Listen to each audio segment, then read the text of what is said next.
My channel women self talker. यहाँ पर हम बात करते हैं विमेंस के हेल्थ से रिलेटेड टॉपिक्स पर।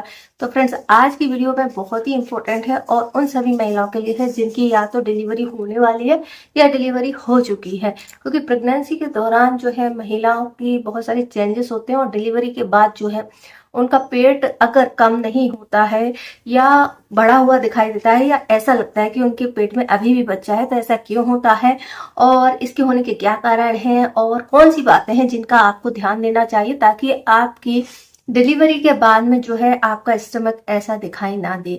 तो ये बहुत ही कॉमन समस्या है वैसे तो, और हर महिला की डिलीवरी के बाद में पेट का पाउच या बेबी बम्प जो है दिखाई देता है, जो कि कुछ टाइम के बाद खत्म होता है, लगभग 12 सप्ताह के बाद में।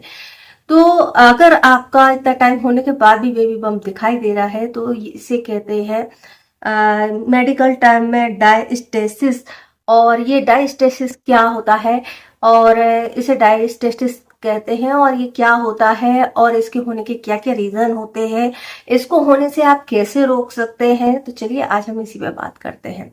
फ्रेंड, प्रेगनेंसी के दौरान महिलाओं की बॉडी में बहुत सारे चेंजेस होते हैं और इनमें से एक होता है कि डिलीवरी के बाद उनका बेबी बम्प रह जाना। और जो भी मिलने वाला आता है या कुछ टाइम के बाद आप किसी से मिलते हैं तो कहते हैं कि अभी भी आपकी डिलीवरी नहीं हुई है या फिर आपके पेट में बेबी है। तो ये जो दिक्कत होती है वो महिलाओं को अक्सर होती है। बेबी बम्प बनना कोई बड़ी बात नहीं है, सभी महिलाओं को बनता है। मोस्टली जो सिजेरियन जिनकी डिलीवरी होती है उनमें यह रह जाता है और बहुत सारे लोगों ऐसे भी होती है महिलाएं जिनका एकदम से फ्लैट हो जाता है पेट डिलीवरी के बाद में। लेकिन कुछ महिलाओं का 12 सप्ताह के बाद भी ये बेबी बम्प बना रहता है, वो पाउच जैसा बना रहता है और इसके होने का भी एक रीजन होता है। तो इसका होने का रीजन ये होता है कि जब आपकी प्रेगनेंसी ठहरती है उस टाइम पर टिश्यू और मांसपेशियों में खिंचाव होता है, वो बढ़ते हैं और फैलते हैं। तो इस टाइम पर सबसे इम्पोर्टेंट जो काम होता है वो होता है आपका वेट का। एक हेल्दी वेट अगर आपने गेन किया है तो आपको ये प्रॉब्लम आगे चलकर नहीं आएगी। और अक्सर ही कहने में ये आता है कि जिन लोगों की डिलीवरी सिजेरियन से होती है उनको ये बेबी बम्प रह जाता है, नॉर्मल डिलीवरी वालों के साथ में ऐसा नहीं होता है। तो ये ऐसा कुछ नहीं है। अक्सर ये होता है कि जो नॉर्मल डिलीवरी वाले महिलाएं होती है उनकी रिकवरी सिजेरियन डिलीवरी होने वाली महिलाओं की अपेक्षा जल्दी हो जाती है, लगभग 1 महीने का अंतर आ जाता है। और साथ ही साथ थोड़ा सा आपका रूटीन में भी अंतर आ जाता है, इसलिए ऐसा कहा जाता है। लेकिन आपने ऐसी भी महिलाएं देखी होंगी जिनकी डिलीवरी सिजेरियन होती है लेकिन उनका बेबी बम्प दिखाई नहीं देता है। तो ये सारा डिपेंड करता है कि आपकी प्रेगनेंसी के दौरान आपकी बॉडी में क्या क्या चेंजेस हुए। जैसे कि कई महिलाओं का जो है अचानक से बहुत ज्यादा वेट गेन हो जाता है, जिसके कारण से उनकी मांसपेशियां जो है बहुत ज्यादा फैल जाती हैं और ये वापस से अपने शेप में नहीं आ पाती हैं। कारण ये होता है कि हमारा जो पेट का मध्य हिस्सा होता है वहां पर जो टिश्यू होते हैं उन पर जो सेल्स होती है या मांसपेशियां हैं वो फैलकर कवर कर लेती है। तो वो हमारे पेट के बीच का एक लाइन जैसा हिस्सा होता है इस तरीके का, और जिन्हें हम बाइसेप्स सिक्स पैक वगैरह में आप देखेंगे तो वहां पर आपको सेक्शन दिखाई देंगे। तो इस तरीके से हमारे टिश्यू या मांसपेशियां लगी रहती है। तो जैसे ही जैसे हमारी डिलीवरी की डेट प्रेगनेंसी आगे बढ़ती है, हमारा पेट इस तरीके से फूलता जाता है और ये बीच का जो हिस्सा आप देख रहे हैं जो इस तरीके का हिस्सा है, इससे हमारी मांसपेशियां ढीली होती जाती है, पकड़ इनकी कमजोर हो जाती है। आप कह सकते हैं कि ये एक तरीके से टूट जाती है। कुछ महिलाओं में ये सच में टूट जाती हैं और जिनमें ये सच में टूट जाती हैं उनको रिकवरी नहीं हो पाती है और इसी के कारण से उनका पेट वापस से उनका जो है बेबी बम्प बना रह जाता है और वापस से शेप में नहीं आ पाता। तो यही कारण होता है। तो अगर आपके टिश्यू डैमेज हुए हैं, टूट गए हैं, तो वहां पर इस तरह की कंडीशन बनती है।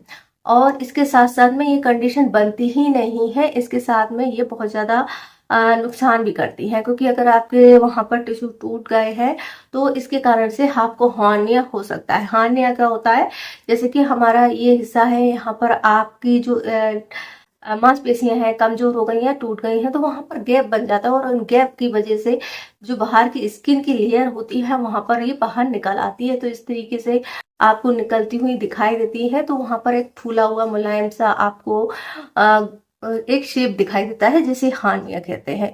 तो ये अक्सर देखने को मिलता है, सभी में नहीं होता है लेकिन ऐसा हो सकता है। इसके अलावा यहाँ इन्फेक्शन हो सकता है। इसके अलावा इन्फेक्शन की वजह से महिला की जो है डेथ भी हो सकती है। तो ये इतनी कॉमन चीज है, फिर भी अगर आप इसको सही तरीके से प्रॉपर तरीके से अपनी प्रेगनेंसी पर ध्यान नहीं देते हैं, अपनी प्रेगनेंसी जर्नी है जो उस पर, इस चीज का जरूर ध्यान देना चाहिए। इसीलिए कहते हैं ये आपका वेट जो हर महीने डॉक्टर चेक करता है, कई बार बहुत वेट आपका कम होता है तो उसको बढ़ाने को बोलता है, लेकिन अगर आपका बहुत ज्यादा तेजी से वेट गेन हो रहा है तो उसको कंट्रोल करने के लिए बोलता है या कम करने के लिए बोलता है।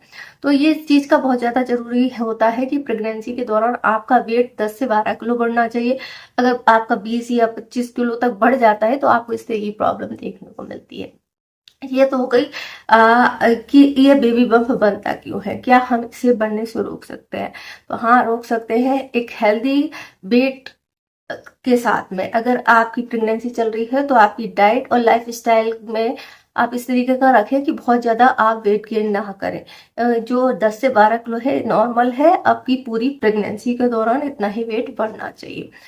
और कई बार ये होता है कि हमारे घर वाले बोलते हैं या हम खुद सोचते हैं कि एक अच्छा डाइट ले, क्योंकि हम प्रेगनेंसी के दौरान हमारे पेट में एक बेबी है, उसके लिए भी पोषण चाहिए। तो ओवर ईटिंग की वजह से या फिर हम ऐसी बहुत ज्यादा डाइट ऐसी ले लेते हैं जो बहुत ज्यादा वेट गेन कर देती है, इसका भी एक कारण होता है। और इसके अलावा अगर आपको थायराइड जैसी समस्या हो गई है, हाइपोथायराइड हो गया, तो भी आपका वेट गेन हो सकता है। तो ये अगर जो रूटीन चेकअप है इनमें सब चीजों को आप देख सकते हैं। अब हम बात करते हैं, मांसपेशियां वापस तो टूट जाती है, अलग हो जाती है, तो वो अलग स्किन लटकी हुई सी दिखाई देती है और मांसपेशियां उसमें नहीं फिट बैठती हैं। तो इसके लिए आप 12 सप्ताह के बाद क्या कर सकते हैं जिससे ये कम हो या आप वापस से शेप में आए।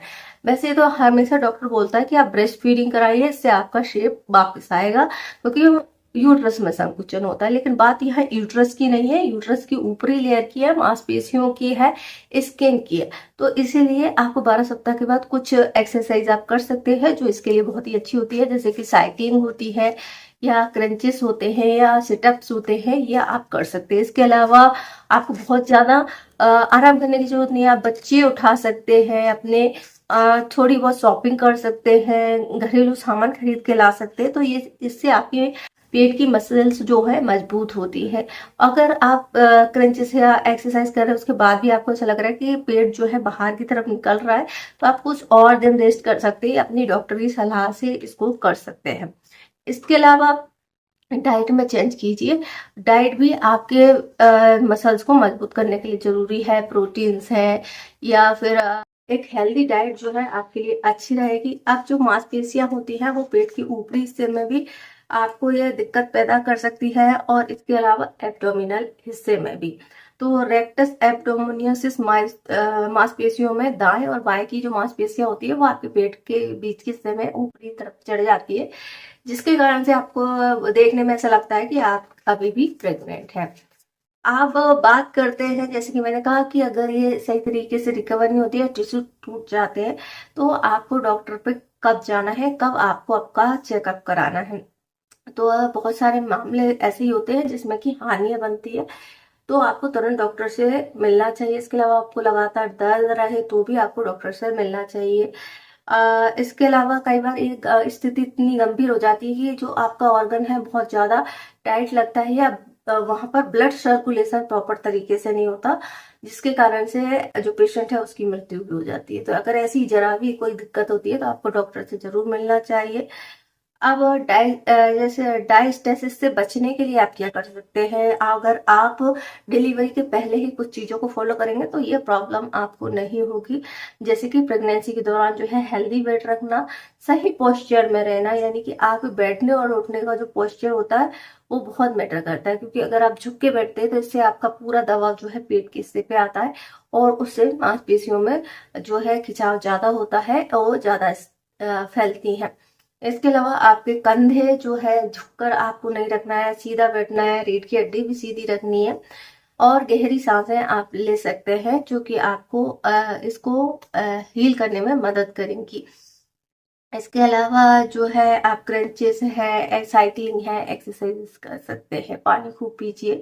और इसके बाद भी अगर आपको किसी तरीके की कोई तकलीफ रहती है तो आप अपने डॉक्टर से एक बार कंसल्ट कीजिए कि आपको ये प्रॉब्लम किस वजह से हो रही है। तो आई होप आपको ये जानकारी पसंद आई होगी। ये जानकारी पसंद आए तो वीडियो को लाइक कीजिए, शेयर कीजिए, हमारे चैनल को सब्सक्राइब कीजिए। वीडियो देखने के लिए आपका धन्यवाद। और ये सभी सिम्टम अगर आपको 12 सप्ताह के बाद भी रहते हैं तो जरूर डॉक्टर से मिलिए।